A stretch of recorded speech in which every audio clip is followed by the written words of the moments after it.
Dobar dan svima, dobrodošli na konferenciju za medije Hrvatskog nogometnog saveza. Ispričavamo se zbog ovečeg kašnjenja, ali duže je trajala sjednica izvršnog odbora od predviđenog. S nama je predsjednik HNS-a, gospodin Davor Šuker. Zamolio bih vas da kažete zaključke sa sjednice izvršnog odbora. Evo, prije svega sve bih lijepo pozdravio. Teško mi je u ovom trenutku donijeti ovako važne odluke, ali ipak gospodin Igor Štimac je bio dugo godina čovjek koji je radio na projektu Vatreni i koji je imao maksimalnu podršku Hrvatskog nogometnog saveza i zbog ovih nastalih događaja, to su ipak loši rezultati,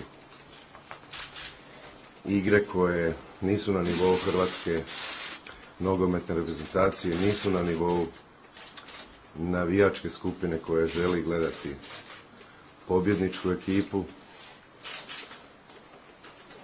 Ne želim ulaziti u izbor igrača, jer držat ću se samo svoje funkcije. I što je najvažnije, na moj prijedlog, to je već jučer ujutro, kada smo, u stvari jutro se ispričavam se malo, ipak smo, i zahvalio se svom izvršnom odboru koji je ostao nakon dugog puta i napravili smo jedne krucijalne zaključke. Izvršni odbor Hrvatskog nogometnog saveza je na današnjoj sjednici raspravljao o stanju u A reprezentaciji nakon niza loših rezultata igara. Na moj prijedlog izvršni odbor je donio odluku.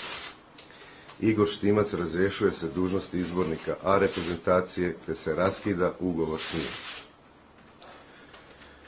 Niko Kovač imenuje se za VD izbornika A reprezentacije s namjerom da se imenuje za izbornika za sljedeći ciklus kvalifikacija, a što nije uvjetovano rezultatom u predstojećim dodatnim kvalifikacijama za svjetsko prvenstvo. I točka 3 koja me možda i najviše pogodila na jučerašnjoj utakmici.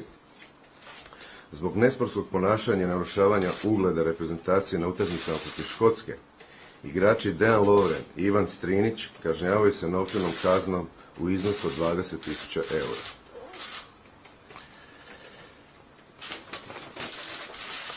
Izvolite s nekoliko pitanja.